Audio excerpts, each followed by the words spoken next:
ಇದು the voice of Madiga news channel. ನಿಮ್ಮಿಂದ ನಿಮಗಾಗಿ ನಿಮಗೋಸ್ಕರ.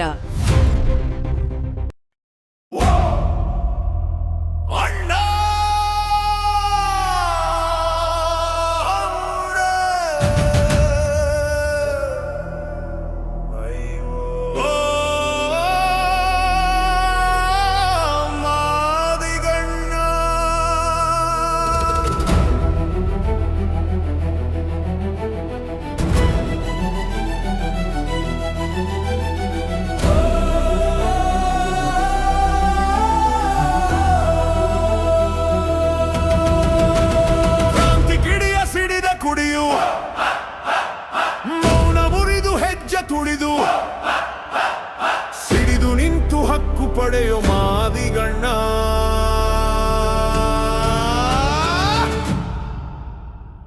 ನಮ್ಮ ಬೆವರ ರಕ್ತ ಬಸಿದು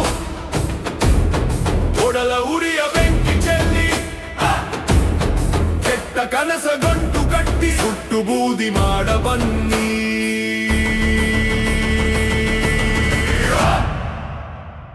ಮಾದಿಗಣ್ಣ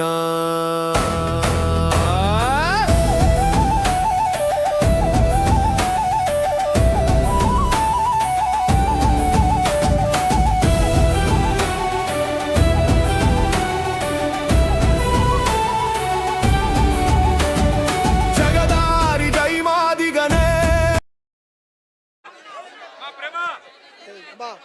ಜೈ ಮಾದಿಗ, ಜೈ ಮಾದಿಗ. ಈಗಾಗಲೇ ಮಾನ್ಯ ಮುಖ್ಯಮಂತ್ರಿಗಳು ನಮ್ಮ ಪರಮ ಪೂಜ್ಯ ಬಸವಮೂರ್ತಿ ಮಹಾಸ್ವಾಮೀಜಿಗಳ ನೇತೃತ್ವದಲ್ಲಿ ನಮ್ಮ ಮಂತ್ರಿಗಳ ಸಮ್ಮುಖದಲ್ಲಿ ಹೋರಾಟಗಾರರ ಸಮ್ಮುಖದಲ್ಲಿ ಮುಖ್ಯಮಂತ್ರಿಗಳು ಅದು ಕೃಷ್ಣ ಮಾದಿಗನವರು ಕೂಡ ಬಂದಿದ್ರು. ಅವರ ಸಮ್ಮುಖದಲ್ಲಿ ಚರ್ಚೆ ಮಾಡಿದ್ದೇವೆ. ಚರ್ಚೆ ಮಾಡಿ ಪರಿಹಾರವನ್ನ ಕಂಡುಕೊಂಡಿದ್ದೇವೆ. 65,432 ಹುದ್ದೆಗಳನ್ನ ಮೀಸಲಾತಿ ಕೊಡದೆ ತುಂಬಕ್ ಬಿಡಲ್ಲ.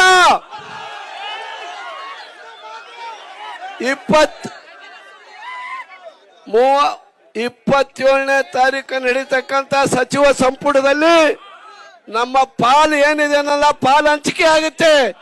ನಂತರ ಎಲ್ಲ ಹುದ್ದೆಗಳನ್ನು ತುಂಬಲಾಗುತ್ತದೆ. ಆದ್ರಿಂದ ನೀವು ಯಾರು ಆತಂಕಕ್ಕೆ ಒಳಗಾಗಬೇಕಾಗಿಲ್ಲ.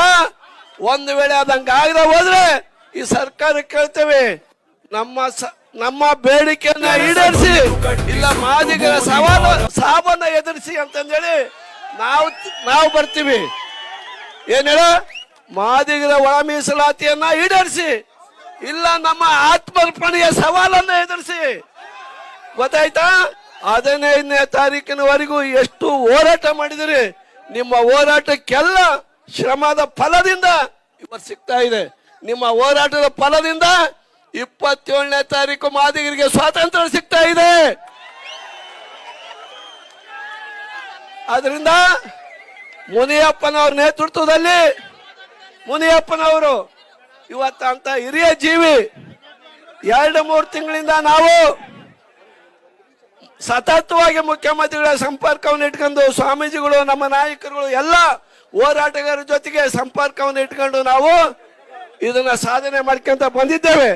ಅದರಿಂದ ನಮ್ಮ ಮುನಿಯಪ್ಪನವರು ಕೂಡ ಕೊನೆಯದಾಗಿ ಅವರು ಆಶೀರ್ವಚನದ ರೀತಿಯಲ್ಲಿ ನಿಮಗೆ ಸಂದೇಶ ಕೊಡ್ತಾರೆ. ನೀವೆಲ್ಲರೂ ಕೂಡ ದಯಮಾಡಿ ಕೈ ಮುಗಿದು ಕೇಳ್ಕೊಳ್ತೀನಿ, ಶಾಂತಿ ರೀತಿಯಿಂದ ಊರಿಗೆ ಹೊರಡಿ. ನಾವು ನಿಮ್ಮನ್ನ ಕಾಯ್ತೇವೆ.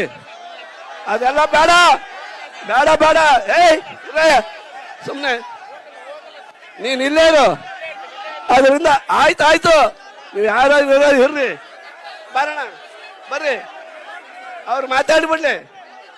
ಅದರಿಂದ ಅದೇನೇ ಆಯ್ತು, ಇಲ್ಲೇ ಇರು, ನೀನು ಇಲ್ಲೇ ಇರು, ಇಲ್ಲೇ ಇರು. ಈಗ ಮಾತಾಡಬಾರ್ದು, ದಯವಿಟ್ಟು ಇಲ್ಲಿ ಅರ್ಥ ಮಾಡ್ಕೊಳ್ಳಿ. ಈಗ ಸಚಿವರು ಮಾನ್ಯ ಮುಖ್ಯಮಂತ್ರಿಗಳ ಅವರು ಬಂದಿದ್ದಾರ. ಅಲ್ಲಿ ಮುಖ್ಯಮಂತ್ರಿಗಳ ಹತ್ರ ನಡೆದಿರುವಂತ ಎಲ್ಲ ಚರ್ಚೆಗಳನ್ನ ಇವತ್ತು ಹಂಚಿಕೊಂಡಿದಾರ. ಇಲ್ಲಿ ಕೇಳಿ, ಹಂಚಿಕೊಂಡಿದಾರ. ಈಗ ನಾವು ಅವ್ರನ್ನ ಗೌರವಪೂರ್ವಕವಾಗಿ ಕಳಿಸೋಣ. ಗೌರವಪೂರ್ವಕವಾಗಿ ಕಳಿಸಿ ನಂತರ ನಾವು ರಾಜ್ಯ ಸಮಿತಿಯವರು ಕೂತ್ಕೊಂಡು ಮುಂದಿನ ಹೋರಾಟದ ಬಗ್ಗೆ ತೀರ್ಮಾನ ಮಾಡೋಣ. ಜೈ ಮಾದಿಗ. Silent silent silent. ಮಾತಾಡ್ತೀನಿ ಅದೇ ನಾವು ರಾಜ್ಯಸಭೆ ಕೂತ್ಕೊಂಡು ಮಾತಾಡೋಣ. ಅವ್ರು ಹೋಗ್ಲಿ. ಅವರು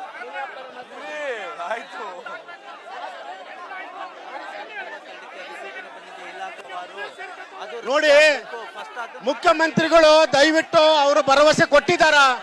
ಇದನ್ನ ದಯವಿಟ್ಟು ಅರ್ಥ ಮಾಡಿಕೊಳ್ಳಿ. 27ಕ್ಕೆ ಏನಾದ್ರು 27ಕ್ಕೆ ಅವ್ರೇನಾದ್ರು ಮಾಡಿಲ್ಲ ಅಂದ್ರೆ ಮುಂದಿನ ಹೋರಾಟವನ್ನ ನಾವು ತೀರ್ಮಾನ ಮಾಡೋಣ.